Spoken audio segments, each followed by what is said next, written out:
मुस्लिम तंजीमों को भी कोई पॉलिटिकल पार्टी पूछ रही नहीं थी, बिल्कुल बैगन को बोलो बोले वैसी पॉलिसी थी। तो कांग्रेस ये और कॉन्फिडेंस में है, झक मराते मुसलमान हमारे को उड़ देते, हमारे को बात करने की ज़रूरत नहीं है, हमारे को कोई वो करने की ज़रूरत नहीं है। कुछ भी बोले तो शब्बीर अली बोल रही, कुछ भी बोले तो शेख अब्दुल्ला सोहेल बोल रही। ये शब्बीर अली साहब को, शेख अब्दुल्ला सोहेल को इतना प्राउडी हो गए, इतना प्राउडी हो गए लोग। एक जने जो है चीफ मिनिस्टर बन गए, एक जने जो है होम मिनिस्टर बन गए। अभी पार्टी पावर में नहीं है इन लोगों की, तो ये हाल है इन लोगों का। अस्सलाम वालेकुम, मैं अमजदुल्ला ख़ान, स्पोक्समैन एमबीटी। जैसा कि आप लोग जानते हैं कि तेलंगाना में जो है असेंबली इंतखाबात होने वाले हैं और 30 नवंबर को पोलिंग होने वाली है और 3 दिसंबर को जो है इसका रिज़ल्ट आने वाला है। तेलंगाना का इंतखाबात पूरे हिंदुस्तान में इसलिए ज़रूरी है कि जो भी पार्टी तेलंगाना में इलेक्शंस जीतेंगी, आने वाले 2024 में जो पार्लियामेंट इलेक्शन होगा, who will be the next prime minister of India, कौन अगला प्रधानमंत्री बनेगा, वो डिसाइड होगा तेलंगाना से डिसाइड होगा। यकीनन दिल्ली जो है हिंदुस्तान का कैपिटल है, लेकिन हिंदुस्तान के मुसलमानों का जो पाया तख्त है वो है हैदराबाद। तो अब यहाँ पर जो है कि मुस्लिम्स के वोट जो है बहुत ज़्यादा फैसला कुन हो गए हैं। कैसा फैसला कुन हो गए कि ट्रायंगुलर फाइट है।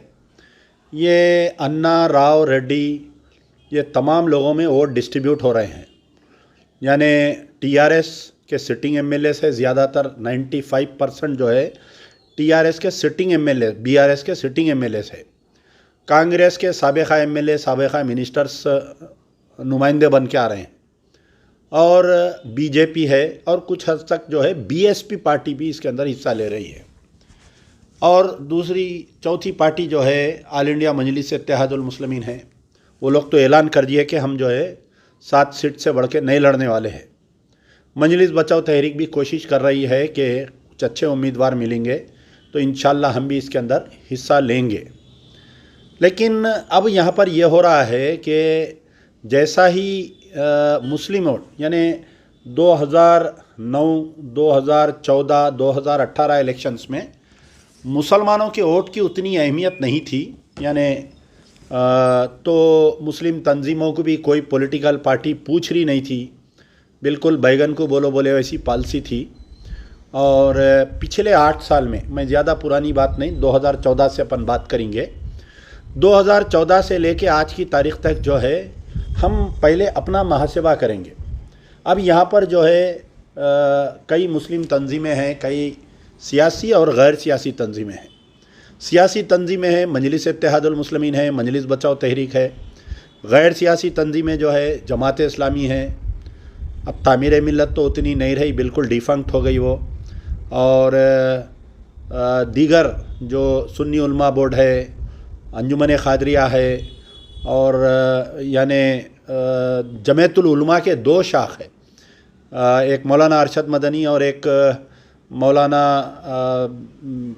पता नहीं, कुछ नाम याद नहीं आ रहा मुझे। तो 2 शाख है यहाँ पर और दोनों भी एक्टिव है अल्लाह के फ़ज़ल से। जमात इस्लामी जो है ये भी एक्टिव है। तो उमन ऐसा होता कि जब भी इलेक्शंस में आते हैं तो पहले ये होता है कि जो कंसर्न लीडर्स रहते हैं लोकल, यानी अब जैसा टीआरएस के एमएलएस है, अचानक से इन लोगों को जो है मुसलमानों से मोहब्बत चालू हो गई। जो गांव में, अजलाओं में हैं, कल तक हमारे को पुरसाने हाल नहीं था। जो डिस्ट्रिक्ट के एमएलएस है, टीआरएस के मिनिस्टर्स है, ये लोगों के पास हमारे मुसलमान गए तो अपॉइंटमेंट भी नहीं देते, इखारत की नज़र से, यानी बात भी नहीं करते थे ये लोग हमारे से, कोई मुस्लिम इशू पे बात भी नहीं करते थे। तो आज क्या हो रहा कि अचानक से टीआरएस के जो ऑलरेडी बीआरएस के जो उम्मीदवार है, इन तमाम को मुसलमान याद आ जा रही, बुला बुला के स्टेजों पे बिठा रही, जिसके चेहरे पे दाढ़ी है, बोल रहे हैं ख़ास तौर पे, अन्ना नू तुम जो है टोपी पहन के आओ, कुर्ता पैजामा पहन के आके स्टेज पे बैठो हमारे साथ। अब बेचारे भोले भाले गाँव के मुसलमानों को उतना नहीं मालूम, जा रहे हैं वो लोग। अब दूसरी तरफ जो जमातों का क्या रोल है, अब जैसा AIMIM है, वो लोग तो डिक्लेयर कर दिए बग़ैर किसी से बात करे, कि कोई पूछे नहीं, किसी को बुलाए नहीं, किसी से बात नहीं करे। असदुद्दीन ओवैसी जो है वो 17 सितंबर के दिन डिक्लेयर कर दिए कि मैं मरते दम तक जो है केसीआर के साथ रहूँगा। जमात इस्लामी है, जमात इस्लामी वालों का भी आलमोस्ट इनका जो है ये जहन हो गया है कि हम टीआरएस के साथ जाएंगे। टीआरएस की यानी जो मजलिस जिसकी तायद करती, जमात इस्लामी भी उनकी तायद करती 99%। बोलो भाई वो हम शूरा की मीटिंग कर रहे हैं, हम उनकी मीटिंग कर रहे हैं, हम इनकी में, ये सब फालतू बातें हैं ये। फिर उसके बाद में ये है कि जमातुल उलमा के 2 शाख है यहाँ पर। अब अलग ऐलान ये हो गया कि जमातुल उलमा की एक शाख जो है कांग्रेस के फेवर में है, एक शाख जो है मजलिस इत्तेहादुल मुस्लिमीन के साथ टीआरएस के साथ है। दीगर जो बड़े बड़े दीनी मदारिस के जो, जैसा हमारे मुफ्ती अब्दुल मुगनी अल मज़हरी साहब हैं, और हमारे नहीं मरहूम बेचारों का तो शायद उनका इंतकाल हुआ, उनके भाई है, और आपके जो भी है दीनी मदारिस है हमारे खाने, बड़े बड़े दारुल उलूम रहमानिया हैं, हमारे मौलाना हमीदुद्दीन हुसामी आकिल के फ़र्जंद मौलाना जाफ़र पाशा है। तो ये जो तंजीमों के भी ज़िम्मेदार है, दीनी मदारिस के भी ज़िम्मेदार है, ये भी लोग जो है कोई ऐसा फ़ैसला नहीं ले रहे हैं ये लोग भी। तो इसमें यह हो रहा कि मैं आज ये समझा कि इन तमाम सियासी जमातों से जिनका ताल्लुक़ मुसलमानों से है, और जो फिर रिसेंटली जो है हर इलेक्शन में ये होता, एक प्रेशर ग्रुप बनता है मुसलमानों का, पढ़े लिखे तबका का, जो रिटायर्ड आईएएस आईपीएस या रिटायर्ड जजेस रहते, ये लोग क्या करते, एक प्रेशर ग्रुप बनाते, हर इलेक्शन में बनता है ये। निज़ाम क्लब में एक मीटिंग होती, खाने पे बातचीत कर लेते, एसी रूमों में जो है कौम की गुफ्तगू करते, फिर बाद में वो गधे के सिर पे से सिंगा गायब हो, ऐसा गायब हो जाता हो। तो बहरहाल एक मुस्लिम इंटेलेक्चुअल्स की भी मीटिंग हुई। तो अब आप देखिए कि मैं किसी के ऊपर ये नहीं कर रहा हूँ कि होना तो ये चाहिए था कि अब यहाँ पर 2 बड़ी जमातें हैं, एक है मजलिस इत्तेहादुल मुस्लिमीन बोलिए, एक आपके तबलीगी हमारे जमात इस्लामी है, जमातुल उलमा है, मजलिस बचाओ तहरीक है, ये सब मिल के, भाई मेरे से इख्तलाफात होंगे, मेरी जमात से भी इख्तलाफात होंगे, लेकिन पूरे तेलंगाना के मुसलमानों का मुस्तकबिल का फ़ैसला करने के लिए हम सब मिलके एक जमात को मदद करना। अब सोशल मीडिया पे मैं कई दिन से देख रहा हूँ पूरे मुसलमान बच्चे आके कांग्रेस कांग्रेस कांग्रेस कांग्रेस बोल के कमेंट कर रहे हैं। टीआरएस का ये हाल है कि 8 साल तक आपको पूछे नहीं टीआरएस वाले। बड़े हैरत की बात है कि मैं 2-4 मिसालें देते जाऊँगा। देखिए आप, इलेक्शन हुआ, इलेक्शन के साथ ही जो है किशन बाग में राइट्स हुआ, मुसलमानों पर गोलियां चलाए। भाई आप बोलो कि भाई टीआरएस के दौर में जो है फ़िरका वाराना फिसादात नहीं हुई, अरे भाई दोनों कौम पढ़ लिए, हिंदू पढ़ लिए, मुसलमान पढ़ लिए, ये लोग नहीं चाह रही लड़ना आपस में, इसलिए फिसाद नहीं हुआ। तेलुगु देशम के पीरियड में भी कभी कम्युनल राइट्स नहीं हुए, तो क्या आप अब ला के तेलुगु देशम को वोट दे दो बोलते। तो यहाँ पर जो है कि पहले, अब टीआरएस की बात करेंगे अपन। टीआरएस में जो है कि किशन बाग में जो है 4 लोगों को मार दिए, पुलिस की फायरिंग हुई, कई बच्चों को पकड़े, गिरफ्तार करे, उनको 3 साल 4 साल तक कोर्ट में फिरते रहे बच्चे। वो मुद्दा नहीं है। हम टीआरएस को तायद करते वक्त कोई मुद्दा रहना कि भाई आप उनको, उनकी आंखों में आंखें डालकर बोलना जमातें जाकर कि भाई ये आपसे गलती हुई। आलेर एनकाउंटर में एनएचआरसी की रिपोर्ट आई कि एनकाउंटर फेक है। आज की तारीख़ तक भी वो आलेर एनकाउंटर के मुलजिमीन को जो है कैफर किरदार पर नहीं पहुँचाए। फिर मक्का मस्जिद का जो बम धमाका हुआ, खातिल बाइज्जत बरी हो गए, बीआरएस गवर्नमेंट जो है अपील पे नहीं गई अभी तक। फिर उसके बाद में आप केसीआर की पीवी नरसिम्हा राव से दोस्ती, देखिए आप, आपके ज़ख्मों पे केसीआर 8 साल तक 9 साल तक नमक डालते रहे, और हमारे जमाता, हमारे कायदीन जाके केसीआर की वाहवाही कर रही कि हम इतने 1000 करोड़ बजट दिला दिए, हम इतना वो कर दिए, हम ये कर दिए, कोई इख्तलाफात नहीं है। तो पीवी नरसिम्हा राव की बेटी को एमएलसी का इलेक्शन दी, एमएलसी का टिकट दिए। सबिता इंदिरा रेड्डी के बेटे जो है पटोला, उनका नाम मुझे याद नहीं आ रहा, मुसलसल उनके कई वीडियोस देख रहा हूँ कि कांग्रेस को गालियाँ दे रहे हैं और कांग्रेस आरएसएस की जमात है बोल रही। भाई आपके बाबा, आपकी अम्मा भी कांग्रेस में थे ज़माने तक।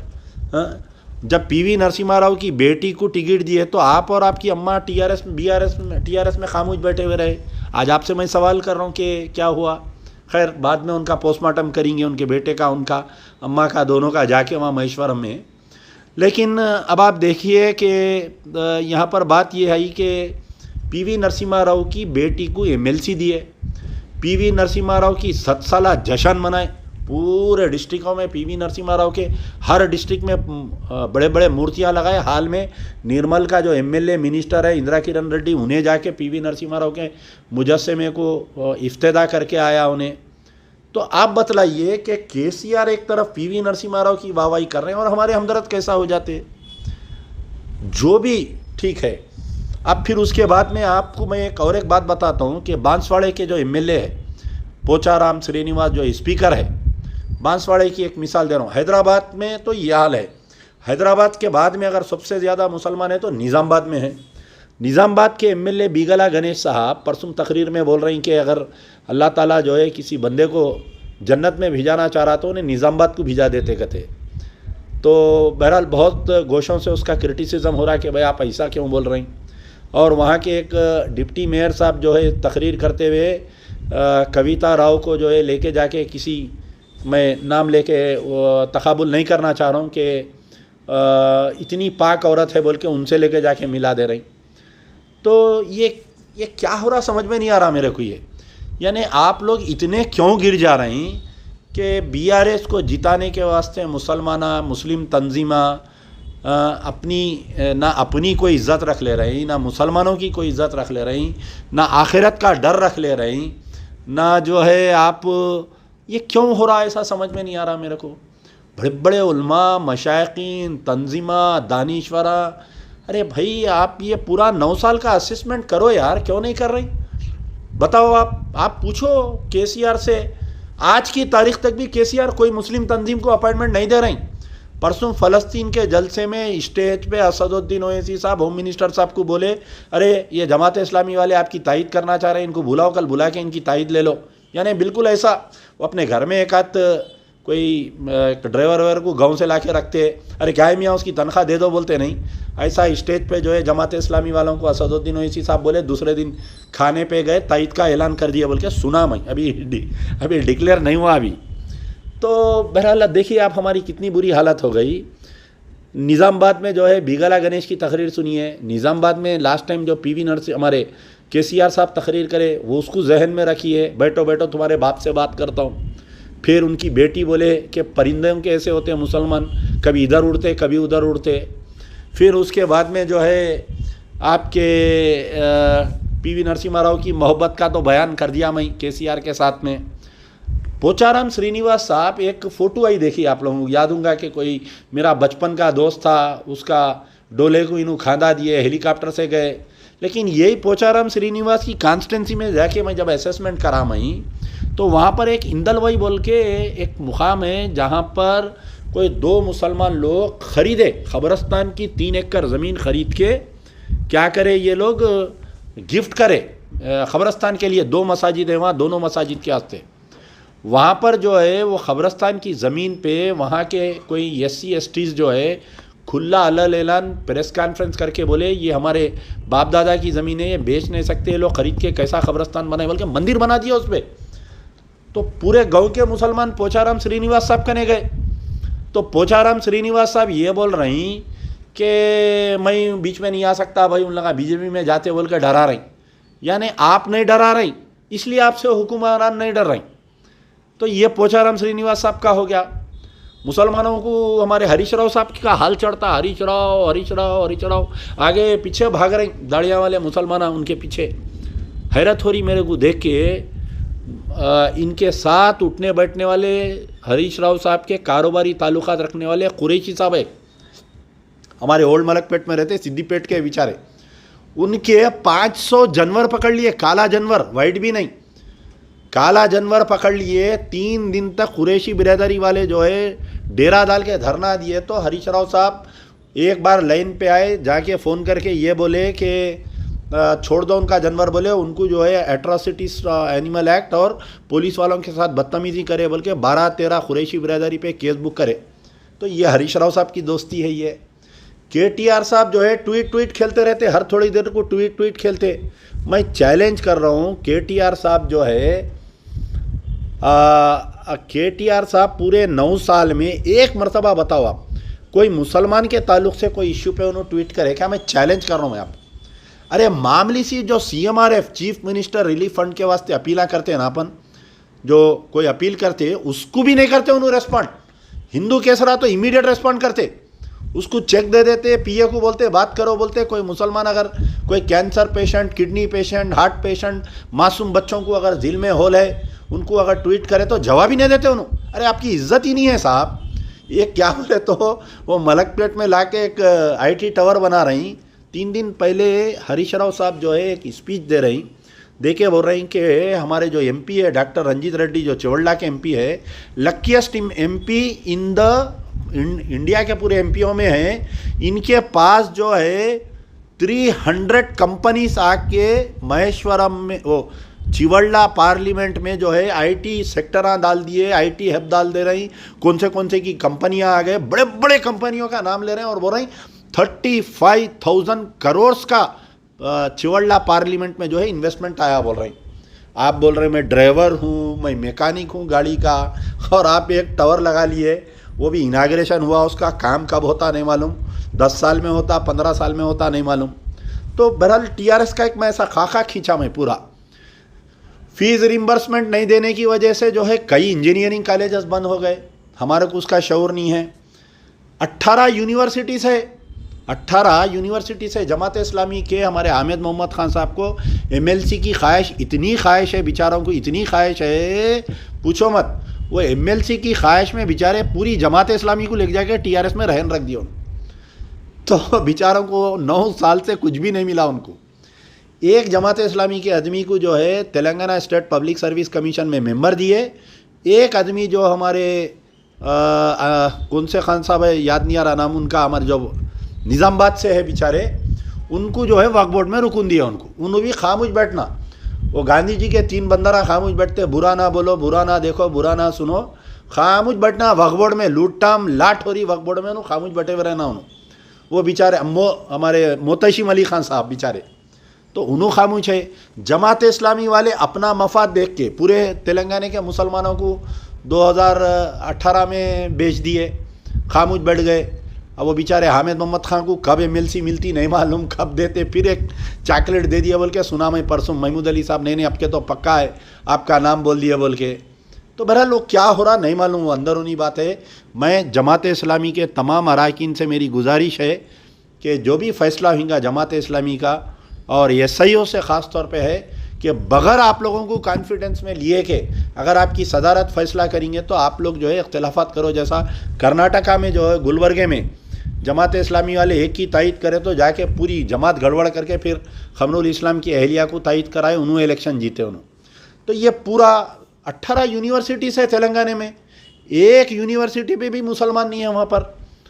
पूरे 9 साल में कोई एक काबिल मुसलमान नहीं मिला हमारे KCR साहब को। बताओ भाई, आप देखिए हिंदुइज़्म में कई कास्ट है छोटे मोटे, अरे बंजारा लोगों की अहमियत है और ना जाने और कौन से की तंजीमा उठ जा रहे हैं उनके, हिंदुओं के गड़बड़ कर रहे हैं। हमारे को MLA नहीं दिए, हमारे को MP नहीं दिए, हमारे को वो नहीं दिए, हमारे को चेयरमैनशिप नहीं दिए। आनंद फानंद में महेंद्र रेड्डी जो है विकाराबाद डिस्ट्रिक्ट में जो वहाँ पर उसको MLA नहीं दिया तो उन्हें घपला करेंगे बोल तो रातें रात उसको मिनिस्टर बना दिए। हमारी कोई वैल्यू नहीं है साहब, कई को नहीं है। ये जो गलत पॉलिसी हमारे कायदीन की, हमारे जो उलमा मशाइखीन की 2018 में, अरे अपॉइंटमेंट नहीं दे रहे बोले तो अब आप हैरत की बात है। अंदाज़ा लगाइए CM साहब पिछले 9 साल में 5 मस्जिदां शहीद हो गए, आपको अपॉइंटमेंट नहीं दिए। अब जो भी फ़र्ज़ करिए अब TRS की तायद कर रहे हैं आप लोग, मेरे कोई एतराज़ नहीं है, करिए आप तायद, लेकिन अपना ज़ाती मफाद मत रखिए आप लोग। मेरी ये गुजारिश है कि भाई जो 5 मस्जिदां शहीद हुए, एक खाना मस्जिद आप बना रही बोल के क्या करो, जो भी तंजीमा तायद कर रहे हैं, मेरी उनसे गुजारिश है। अदबन मैं तमाम का एहतराम करता हूँ, खाली सियासी जमात होंगे, चाहे वो असदुद्दीन ओवैसी रहो, अकबरुद्दीन ओवैसी रहो या जमात इस्लामी रहो, जो भी अगर TRS की तायद करने जा रही उनसे मेरी गुजारिश है 100 रुपये के बॉन्ड पेपर पे, 100 रुपये का एक बॉन्ड पेपर लियो, उसके ऊपर एक बाज़ाफ्ता एक मेमोरेंडम लिखो आप कि भाई आने वाले 5 साल में मुसलमानों के लिए ये करेंगे, हम इतने दिन में ये करेंगे, इतने दिन में ये करेंगे। पहली शर्त उसके अंदर ये रहना कि हम आलेर एनकाउंटर को फिर से दोबारा रीओपन कराएंगे और उसकी इंक्वायरी कराएंगे, उनके कातिलों को हम सज़ा दिलाएंगे। किशनबाग पुलिस फायरिंग के कातिलों को हम अंदर दलाएंगे और जो है उनके साथ इंसाफ कराएंगे। तीसरा, जो आर्मी गैरिसन में जो मुस्तफ़ाउद्दीन के साथ आज तक इंसाफ नहीं मिला, आज तक वो कातिलों को सज़ा नहीं मिली, उनको पकड़ेंगे हम। मक्का मस्जिद बम धमाके के केस को हम रीओपन कराएंगे। वटोली में जो कातिला बाइज्जत बरी हो गए, एक ही ख़ानदान के 6 आदमी को ज़िंदा जला के मार दिए थे, वो कांग्रेस के पीरियड में ट्रायल चला, वो पूरे बाइज्जत बरी हो गए, उसको हम फिर से केस को रीओपन कराएंगे। हाई कोर्ट में हम अपील करेंगे। माइनॉरिटी फाइनेंस कॉरपोरेशन को कम से कम 50,000 करोड़ रुपए का बजट दिलाएंगे हम माइनॉरिटी फाइनेंस डिपार्टमेंट को। दलित बंधु स्कीम के तहत जो है मुस्लिम बंधु स्कीम लाएंगे। एक एक अफराद ख़ानदान को जो है, हर ख़ानदान, गरीब ख़ानदान को हम 10-10 लाख रुपए दिलाएंगे हम। और आपके वक्फ बोर्ड को हम कमिश्नरेट पावर्स दिलाएंगे। तो ऐसे जो है आप बीआरएस से बात करिए, हमारे सीएम केसीआर साहब से बात करिए। ये नहीं महमूद अली के घर में गए, खाना खाए, बीआरएस की तायद कर दे रही। कोई हमारे पोचाराम श्रीनिवास साहब बुला के किसी को खाना दे दे रहे हैं, कोई मोता में जाके खाना दे दे रहे हैं, हम खुश हो जा रहे हैं। बीगला गणेश को हम जो है निज़ामाबाद के एमएलए को मिस्टर डेवलपमेंट बोल के हम खिताब दे रहे हैं, हम तायद कर दे रहे हैं। महबूब नगर में श्रीनिवास गौड़ को हम तायद कर दे रहे हैं। हम जो है हरीश राव पलट के नहीं पूछा, 8 साल 9 साल मुसलमानों को हम तायद कर दे रहे हैं। केटीआर साहब 9 साल में कभी भी नहीं करे कोई मुसलमान इशू पे। सिद्दीपेट सिरचल्ला के मुसलमानों से मेरी गुजारिश है, बाइकाट करो उनका, बुलाओ, बात करो उनके मस्जिद में बिठा के। पूरे 9 साल में कोई एक मस्जिद को आए, उन्होंने शुक्रिया अदा करे, बताओ आप आके, उन्होंने नहीं करे। हाल ही में गजवेल में जो फिसाद हुआ, मस्जिद में घुस के अंदर मस्जिद को मार तोड़ करे, पूरे मुसलमान बच्चों पे केसेस बुक कर दिए। निज़ामाबाद में फिसाद हुआ, केसेस बुक कर दिए।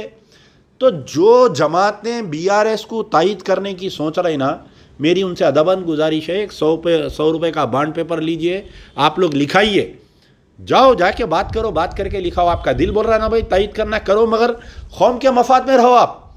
देखिए, एक राव या रेड्डी के घर में 4 भाइयाँ रहते, 4 पार्टियों में रहते, चारों मिनिस्टर रहते, चारों एमएलए रहते।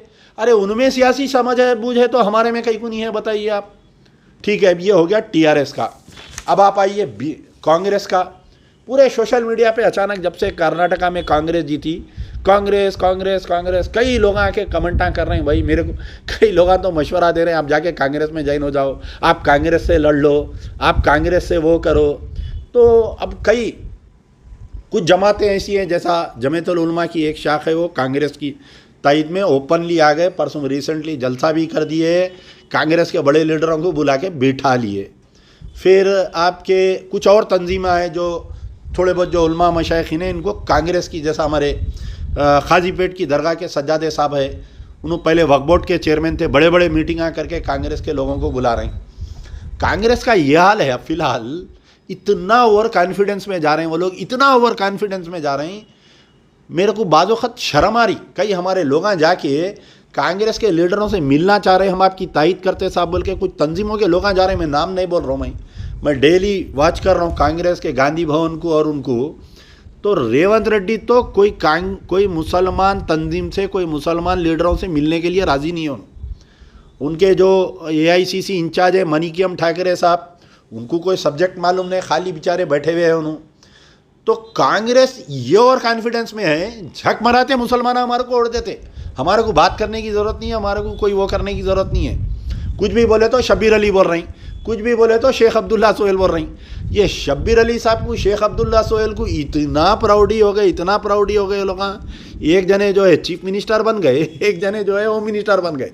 अभी पार्टी पावर में नहीं है इन लोगों की, तो ये हाल है इन लोगों का। कोई मुस्लिम तंजीम से बात करने राज़ी नहीं है भाई। वो किसको की क्या की ला रहे हैं, रोडी शीटरों को ला के बोल रहे हैं, रेवंत रेड्डी के सामने पेश कर दे रहे हैं कि भाई इनुच मुसलमान है बोल के। भाई होना तो ये चाहिए था, रेवंत रेड्डी साहब जो है पीसीसी के सदर बने, टीपीसीसी के सदर बनने के बाद में आप गांधी भवन में पूरे मुसलमानों को बुलाना था। भाई मेरे को कांग्रेस जिम्मेदारी दी, आप हम मिल के काम करेंगे। आप बताइए, उन्होंने टीपीसीसी के सदर बन के आज तकरीबन 3 साल 4 साल होने को आ रहा, कोई मुस्लिम इशू पे नहीं बोलते। पार्लियामेंट में रेवंत रेड्डी साहब स्पीच में बोले कि तेलंगाना की वो सरजमीन है जो आरएसएस के लीडर पैदा हुए, सो सरजमीन है ये। अब आप बताइए, उनका जहन पढ़िए, और हमारे मुसलमानों को हाल चढ़ रहा, कांग्रेस कांग्रेस कांग्रेस हाल चढ़ रहा। अब ये लोग अभी ओवर कॉन्फिडेंस में जा रहे हैं। कर्नाटक, अरे भाई कर्नाटका की हालत अलग थे, वहाँ मौत नज़र आ रही थी मुसलमानों को। वहाँ के जो है उलमा मशाइखीन, वहाँ के कांग्रेस के कर्नाटका के माइनॉरिटी लीडर्स दुनिया के मेहनत करे। कांग्रेस का हाल सुन लीजिए आज क्या है। सो 2 DCC प्रेसिडेंट है कांग्रेस में, एक आदिलाबाद एक हैदराबाद। सोनिया गांधी जो है यहाँ पर आए थे रिसेंटली, जो AICC सेशन हुआ था, यहाँ मीटिंग हुई, स्टेज पे जाने का पास नहीं दिया दोनों को। तो अब आप बताइए क्या मुसलमानों की इज्जत होंगी कांग्रेस में। वहाँ पर जो तंजीमा जा रही हैं यहाँ से तायद करने के वास्ते, अरे उनको अपॉइंटमेंट नहीं दे रहे, उन लोगों को बुला रहे हैं। क्या बोले तो मुस्लिम डिक्लेरेशन। अच्छा, अब मुस्लिम डिक्लेरेशन में क्या बातचीत हो रही साहब वहाँ पर बताओ आप। कोई दुख की बात, कोई परमानेंट बात नहीं हो रही। मुस्लिम डिक्लेरेशन ला रही कहते, दलित डिक्लेरेशन आ गया, दूसरे कौमों का एक बताओ आप, एक पोन्नाला वो कोई श्रीनिवास रेड्डी खम्भम से मिल रहा बोले तो पूरी AICC उसके घर को चले जा रही। एक कोई राव मिल रहा बोले तो कांग्रेस में उसके पीछे भाग रहे, रेड्डी के पीछे भाग रहे। जो वोट 50 सीटों पे फैसला कुंद वोट है कांग्रेस वाले, वो कौम को नहीं पूछ रहे।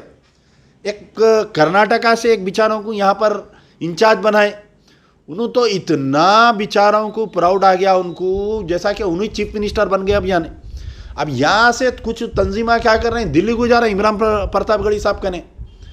वो बेचारे उनके हाथ में कोई पावर नहीं है, MP बन गए बेचारे, और ये अक़लियती सेल के कांग्रेस के सदर है, उनकी ये हालत है बेचारों की। कर्नाटका में इलेक्शन हुआ तो उनको कांग्रेस वाले कैंपेनिंग को नहीं आने दिए। नहीं, इमरान प्रतापगढ़ी आके अगर कर्नाटका में कांग्रेस की तायद करा तो हिंदू वोट में बैकलैश आता बोल के। तो ये सोच है कांग्रेस की, इधर TRS की ये सोच है, कांग्रेस की ये सोच है। अब समझ में नहीं आ रहा। अब आप देखिए, अगर मुस्लिम चैप्टर बना रहे ना भाई, आप जो कांग्रेस की तायद कर रहे, मेरी उनसे गुजारिश है, 100 रुपये का बॉन्ड पेपर लियो आप लोग, जाके रेवंत रेड्डी से बैठो, ये मानिक्यम ठाकरे जो उनके AICC के ऑब्जर्वर है उनसे बात करो, बात करके लिखाओ ना भाई पूरा। भाई कांग्रेस अगर पावर में आएंगी तो हम जो है इमाम और मौज़न को तो सैलरी आ रही, जो दरगाहें हैं जिसको आमदनी नहीं है, वो दरगाह में जो केयर टेकर्स है उनको एक को 10-10 हज़ार रुपये या 8-8 हज़ार रुपये हम माहाना उनको भी देंगे। पहला पॉइंट लाओ उसके अंदर। दूसरा पॉइंट लाओ आप, मक्का मस्जिद का बम धमाके का केस हम रीओपन करेंगे, कातिलों को सज़ा दिलाएंगे। वटोली में जो कातिल बाइज्जत बरी हो गए उनको हम जो है वटोली में सज़ा दिलाएंगे। आर्मी गैरिसन में मुस्तफ़ा के केस को हम रीओपन कराएंगे, उसको कंपनसेशन दिलाएंगे, उसको हम वो कराएंगे। जो 5 मस्जिदाँ TRS के दौर में शहीद हो गए, कुत्तागुड़म फॉरेस्ट की जो मस्जिद है, जो आपके एयरपोर्ट की मस्जिद कांग्रेस के दौर में शहीद हुई। आप बोलो माफ़ी चाहते, बोलो आप जो है एक बॉन्ड पेपर पे लिख के दियो ना साहब। भाई अब कांग्रेस के कौन है, हमारे जफ़र जावेद साहब आ रहे हैं, शबीर अली साहब आ रहे हैं, शेख अब्दुल्ला सोहेल आ रहे हैं, पूरे पावरलेस है। इन लोगों को खुद नहीं मालूम कुछ भी क्या करना। अब अपनी इज्जत बचा लेने को ये लोग जो है मुस्लिम डिक्लेरेशन कर ले रहे। ऊपर देखे तो इमरान प्रतापगढ़ी है, उनको खुद बाइकाट कर दिया, आना नहीं कर्नाटका के इलेक्शन में तायद करने। तुम्हारे वो जो अंसारी ब्रदर्स वो जिसको मारे उनके साथ वीडियोस है तुम्हारे बोल के, उनको बाइकाट कर दिए। तो जो भी मेरा बोलने का मतलब है कि 50 सीटों पे जो है हमारी हुकूमत बन सकती। तो ये पूरे तंजीमों को मेरी गुजारिश है, वास्ते अल्लाह के आप अपने इख्तलाफात को दूर कर लीजिए, अपने मफादात को बाजुक रख लीजिए। ये सोचिए कि ये तेलंगाना के मुसलमान जो है अगला प्रधानमंत्री कौन बनना, आज हम फैसला कर रहे हैं। हम बादशाहगर के मौक़ूफ़ में हैं। आज हम ये 50 सीट पे जिसको तायद करेंगे, चाहे BRS को करो या कांग्रेस को करो, जिसकी भी हम तायद करेंगे उनसे हम एक बॉन्ड पेपर लिखाएंगे। ठीक है, मेरे से इख्तलाफात हो सकता है असदुद्दीन ओवैसी को, मेरे से अगर इख्तलाफात हो सकता है किसी और को। ये तमाम जमातें, मैं सबसे अपील कर रहा हूँ, मैं जमात इस्लामी से अपील कर रहा हूँ, मैं जमातुल उलमा से अपील कर रहा हूँ, मैं मजलिस इत्तेहादुल मुस्लिमीन से अपील कर रहा हूँ, मैं इवन हमारे MBT के लोगों से भी मैं अपील कर रहा हूँ, मैं जितने मुफ्ती हजरात हैं जो दीनी मदारिस के बड़े बड़े ज़िम्मेदार हैं, मैं उनसे अपील कर रहा हूँ कि खुदारा जिसकी भी तायद करना है सब मिलके एक की तायद करेंगे। चाहे वो आप BRS की तायद करो या आप कांग्रेस की तायद करो, मगर जिसकी भी तायद करेंगे एक 100 रुपये के बॉन्ड पेपर पे उनके सरबराह से हम लिखाएंगे कि भाई हमारे को ये होना, समझिए ना आप। जो मुस्लिम इंटेलेक्चुअल्स फोरम बना रहे हैं उनसे भी मेरी गुजारिश है, अरे हम बताओ आप कि 60-70 खुदाओं को मानने वाले एक हो जा रहे हैं, हम एक कलमे को मानने वाले हम एक नहीं हो रहे, बोले तो कैसी बात बताइए आप, कितनी बदबख्ती की बात है हमारी, बताइए। कर्नाटका में बीजेपी जो मुखी खाई, पूरे हिंदुस्तान में आज मुसलमानों का विकार बढ़ गया और जो मुसलमानों पे जुल्म हो रहा था वो बंद हो गया। जो ले जाके गली गली मार दे रहे थे, काट दे रहे थे, जो बयानबाजी बीजेपी वाले, पूरे आरएसएस वाले, बीजेपी वाले टाइट कर दिए, अरे बयानबाजियां नको करो बोल। हमारा पहला टारगेट होना चाहिए कि राजा सिंह को हम कैसा हराना, वहाँ से कोई एक सेकुलर उम्मीदवार को हम कैसा जिताना, पहला हमारा टारगेट। दूसरा हमारा टारगेट, जो भी मुस्लिम तंजीमें जिसको भी हम तायद करेंगे, हम अपनी तरफ से किसी को हम नहीं बोल रहे, नाम नहीं रख रहे, हमारी ये तमाम उलमा, मशाइखीन, पूरे दीनी मदारिस, पूरे जमातों से मेरी गुजारिश है, आप लोग जिसकी भी तायद करेंगे 100 रुपये का बॉन्ड पेपर लिखाओ साहब। और जो लोकल एमएलए आ रहे हैं, जो लोकल एमएलए आ रहे हैं ना साहब, हर डिस्ट्रिक्ट में, हर असेंबली कॉन्स्टिट्यूंसी में पढ़े लिखे बच्चे हैं। आपको मालूम होना चाहिए, जब एमएलए इलेक्ट होता है, एमएलए इलेक्ट होने के बाद में साल को एक एमएलए को 5 करोड़ रुपए एमएलए एलएडी स्कीम बोलते, member of legislative assembly local area development scheme. ये जो 5 करोड़ साल को आते, अगर कोई मुसलमान तंजीम जाके अपने एमएलए को ये बोले साहब ये कब्रस्तान की दीवार उठाना है, आपके फंड में से कुछ पैसे दिए, वो तो 1 रुपया नहीं देता उन्हें। पिछले 9 साल में मैं चैलेंज कर रहा हूँ कि बीआरएस के जहाँ पर भी एमएलए से अगर ये कब्रस्तान की दीवार को अपने एमएलए एलईडी स्कीम में से पैसे दिए, क्या देखो आप, नहीं देते। मैं खुद कई कब्रस्तानों के वास्ते कंसर्न एमएलए को फ़ोन करा, मस्जिद के कमेटियाँ वाले आए तो बोलते वक्फ बोर्ड को लेटर लिखते, वक्फ बोर्ड को लेटर लिखते, वक्फ बोर्ड में कहाँ है पैसे बताओ, गारंटी नहीं डालना तो काम होना वक्फ बोर्ड में नहीं होता। एमएलए एलईडी स्कीम ऐसा रहता, आज लेटर दिए तो कल से काम चालू होता। कई ईदगाहें हैं गाँव में, जो ईदगाहों में काम बाकी है, एमएलए नहीं कराते, लेटर नहीं देते, खाली कब क्या करते, इलेक्शन के सामने। अब जैसा हमारे आरमूर के एमएलए साहब आके वो एक मुशज्जरा उड़ लेते, यानी मुसलमानों का क्या है मौक़िफ़, मुसलमानों का मसला क्या है। जुम्मे के दिन इलेक्शन के दौरान नमाज में आना, मस्जिद के बाहर मुशज्जरा उड़ लेना, टोपी पहन लेना। हमारे एक 2-3 हौले बहुले मुसलमान आ जाते, एक मुशज्जरा उड़ा देता, एक टोपी पहना देता, एक इमाम ज़मीन बन देता। हाँ, और एक बात याद आई, वास्ते अल्लाह की अपनी इज्जत रखो, कोई भी किसी को भी मुशज्जरा मत उड़ाओ, टोपी मत पहनाओ, इमाम ज़मीन मत बनो।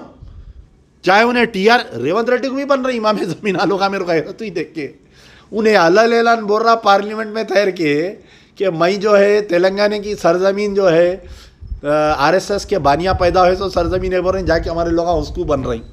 तो खुदारा जिसकी भी तायद कर रहे हैं, ठीक है, अगर आप कांग्रेस की तायद कर रहे हैं भाई, आप राहुल गांधी को, प्रियंका गांधी को, सोनिया गांधी को देख के तायद कर रहे हैं, 100 रुपये का बॉन्ड पेपर लियो साहब, लेके वो बॉन्ड पेपर पे लिखाओ, उसको पूरा सोशल मीडिया में डालो, सब मुसलमान मिलके एकजुट होके अगर एक को अगर अपन तायद करेंगे तो अपना मौक़िफ़ मजबूत रहेगा, अपना साझेदारी मिलेंगी। कल के दिन जो है, जो भी मुसलमान जीतेंगे, जो एमएलए एमपी मिनिस्टर बनेंगे, हम उनका गिरबान पकड़ के काम करेंगे। और जो हारेंगी ना हमारी वजह से जो भी पार्टी हारेंगी, आने वाले पार्लियामेंट इलेक्शन में मुसलमानों की जूतियां लेके सर पे रख के फिरेंगे वो लोग। तो खुदारा मैं दोबारा फिर से अपील कर रहा हूँ, तमाम से अपील कर रहा हूँ, मजलिस इत्तेहादुल मुस्लिमीन के कायदीन से, असदुद्दीन ओवैसी, अकबरुद्दीन ओवैसी, जमात इस्लामी के तमाम लोगों से, जमातुल उलमा के जितने दीनी मदारिस है, सैदाबाद में, अकबरबाग में, बदलागुड़े में, बड़े बड़े मदारिस के जितने ज़िम्मेदार है, जमातुल उलमा के दोनों जो शाखा हैं, अंजुमन खादरिया के लोगों से जितने भी लोग हैं, सब मिल के एक हो, वास्ते अल्लाह के एक हो। ये सोचो कि तेलंगाना का मुसलमान, हैदराबाद का मुसलमान, निज़ामाबाद का मुसलमान, तेलंगाना का मुसलमान अगला प्रधानमंत्री कौन है, इन्हें बनाएंगा। जो तेलंगाना में सरकार बनाएंगी उसका जो है प्राइम मिनिस्टर रहेगा, बोल के ऐसा सोच के करो काम। इंशाअल्लाह फिर आपसे मुलाकातें होते रहेंगी। अगर मेरे से कुछ गलती हो गई तो माफ़ करिए। यार जिंदा।